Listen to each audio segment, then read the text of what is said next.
People are gonna hate me for saying this, but Jonathan Kuminga may be the best all around player on this Warriors team right now. Really good job fronting KD. That was a really lucky KD didn't get an offensive foul. But Kuminga's doing everything right, man. He's doing everything you want. Looking for a body, running the floor, and yeah, playing like a vet, not taking stupid shots. When you have Steph on the floor, you got to play differently. You got to play smart. You got to get great shots. If you're not Steph, that's a great shot. Fronting KD again, beautifully pokes it away. Here's the full play. Just great. I'm surprised he fronted KD. I don't think I've ever seen anybody do that. And then that is just a beautiful finish. And that is what Kuminga gives you. For an aging Golden State team, I think that is huge. Here's the poke way again. Can't really see it, but he definitely got it. And then the catch was really athletic, actually, but great finish. I'll show the catch again. Here's the catch. It might have been, oh yeah, he had a nice little adjust. That pass was thrown a little behind, but good pass. Here's Kuminga again fronting KD. This is crazy. This is how you guard shooters, though, guys. It's so refreshing to see this by any player, especially a young player like Kuminga, using his brain. Know your personnel. This will probably get lost too, but Curry, I don't know if that was a flop or a little bit of contact, but I love this by Kuminga. Who do you want to shoot an open three? Tyus Jones or KD? Tyus Jones, obviously. And yep, made the right decision. Give up the open three to Tyus Jones. This right here might be overcoaching a little bit. I think you want Kuminga taking this shot every time. But it's okay considering the game is so close, and also they end up getting a great shot. Actually, that's a really good contest by Kogi, who's been playing really well. And then you see Kuminga immediately stops the ball. Another thing that is getting lost constantly. Find your man, or just stop the fucking ball. It doesn't even matter if it's your man. Just somebody stop the ball, and you see Schroeder there too. But that's so important to do, and NBA players just do not do it. Fronting KD again. They just threw it to KD. That's a good shot from KD. Oh, shut up foul there, Kuminga. That's good defense if you don't foul. He barely got him too. Just barely got him. He was going for a hand in the face. What do you guys think about a hand in the face? From my own trial as a non-shot blocker, it hasn't been worth it to go for a hand in the face against good players. It just doesn't really matter to them. It's better to go for the block, I think. But that's I think if you have the reputation as a shot blocker, you should definitely try some hand to the face, mix it up, hand to the face, and then going for the block sometimes. Just mix things up. Keep the shooter thinking that's gonna fuck up their shot. Sports is everything in life is so mental, guys. So when you're doing shit like that, you're gaining a good advantage that people just do not do anymore. When I was watching this live, this impressed me so much. This is what made me think Kuminga has taken the leap. So Draymond communicating. This is, you know, this is just.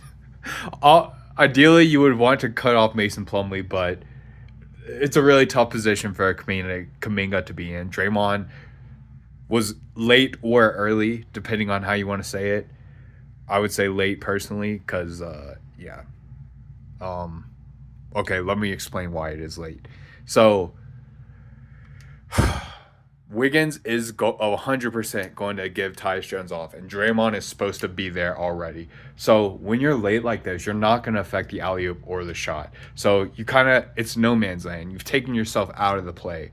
That's really just horrible timing by Draymond. And this causes Kuminga to be in a bad position because he's supposed to be like out on the 3-point line. But he saw this backdoor cut coming. He saw Draymond not in the right position. And this is just, you can't teach this, man. Beautiful. Absolutely perfect. And know that is not a foul. Hand over hand is finally not being called. So this was actually great coaching by Steve Kerr as well. You don't challenge that. There's a good chance. There's a significant chance, and significant for me is anything over 25%, that the refs are just going to screw you over on something like this. They'll say inconclusive or whatever. It could also be basket interference. It could be some weird shit. And this is Mason Plumlee at the line. At the very best, you're winning the challenge, and you're taking Mason Plumlee off the line, who ends up making two, but that is extremely unlikely. Usually you're looking at giving up 1 point, and you're for sure saving your timeout, and you're saving your challenge for in case they need it later down the road. So excellent coaching by the entire Warriors staff and main decision maker Steve Kerr. Wow. Wiggins got his shit packed in. Schroeder. I got a little bit distracted here. I forgot what initially got us there. But this live, dude, this was so beautiful. And even a replay, that is picture perfect. And they would have won the challenge. But it's one of those things, it's just not worth it. Because what you gain at max and what the likely outcome is just minus 1 point. It's just not worth losing potentially your challenge of timeout. 1:13 left. Kuminga on an island was fronting KD, which is beautiful, man. It's so beautiful to see, so refreshing. Awesome play by Schroeder, knowing KD was going to get greedy and try and get his come up like that. And see, if they challenge this and win this is going to be huge. And this is a perfect example for why you don't challenge that shit against Mason Plumlee, because there is a chance the refs screw you over. I think the refs just might have overturned it. Yeah, clearly off KD. Beautiful, beautiful play by Schroeder. Beautiful play by Schroeder. And yikes. Suns. Phoenix Buns. Dude, you have KD and Beal. Dude, no. No way you had 0 points in 6 minutes, especially including clutch time. Fucking losers. Oh, wow. Gave Steph a great. Kuminga keeping the ball alive. Beautiful. That's just Steph's brilliance. So, Steph's basketball IQ and just his instinct it's incredible. It's one of the reasons why he's so good, man. He's just playing ball. Oh, what a shot. Wiggins, dude, this was really bad by the Warriors. Wiggins, you can't foul there, bro. You put KD at the line in this situation in an offensive rebound attempt.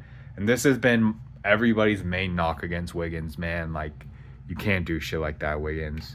Again, great defense by Okogie, I believe. For some reason, they zoomed in on this on Steph, but he definitely, that's a little sus if that wasn't called. And for people who think coaching doesn't matter, what do you think Steve Kerr is doing right there? Drawing up a play that's going to win these guys the game. It's crazy people don't think coaching matters. So coaching doesn't matter, right? Right, noobs? Coaching doesn't matter. Double off screen with one leak. That was basically a fake off-ball screen right into a leak to a cut, whatever you want to call it. Gets to the foul line. Beautiful. Beautiful, beautiful, beautiful. And good foul by KD, for sure. This has been one of the Kuminga's downsides. Free throws, looks great. And let's see, number 2. Monty. This I thought was really cool. Kerr took out Steph, which is crazy. Really crazy. And for Schroeder to be in too, I'm not sure if Steph was feeling a little sore or what, but Steph is definitely a better defender than Schroeder. They could just be trying to show off Schroeder's improved defense, which is greatly improved, as you guys can see. But yeah, awesome. Awesome to see. Draymond still got it. I think Mike Budenholzer didn't really drop anything good besides getting Beal right there, and the Warriors were ready. Kuminga just finding bodies, getting physical off ball. I love to see that. Love to see it. I don't think he stopped anything, but just love to see it. This is extremely suspect coaching. So after a made basket, they try and go 2 for 1 or get 2 attempts, and the Warriors were ready for it. So you've taken over 5 seconds off the clock. The rebound isn't even down. The rebound comes down at 5.8. So at best, if you foul immediately, you have 5 seconds now. And the Warriors have to miss. I don't know why you don't draw up a play for the last shot to tie. It just does not make sense. Kuminga, great rebound, though. Oh, wow. Didn't call the foul on Kuminga? Oh, yeah, they did. But perfect. Beautiful ball by the Warriors. Well coached. TJD also shining. Shining for sure. And I'm glad to see Kerr finally doing what he should be doing with his rotation. And mainly comes down to Lindy Waiters not getting minutes. But yeah, shout out to Kerr for figuring things out. The Warriors look great. Great might be an understatement. Kuminga looked great. And the Warriors are learning how to play with him as the centerpiece, and that is really promising. So after all that mess, you have 3.9 seconds now. I just don't understand. And Kuminga went 1 for 2, so almost best case scenario. But it's like, bro, why was this not the play your last shot of the game to tie? I just don't understand. Horrible coaching by the entire staff, not just Budenholzer, but he is the main one to blame because he has the final decision. That's just so dumb. People just, dude, what has happened to society, man? Like, do we really just not understand any number, any numerical concepts or time whatsoever? But this was a great game. I recommend you guys give it a watch.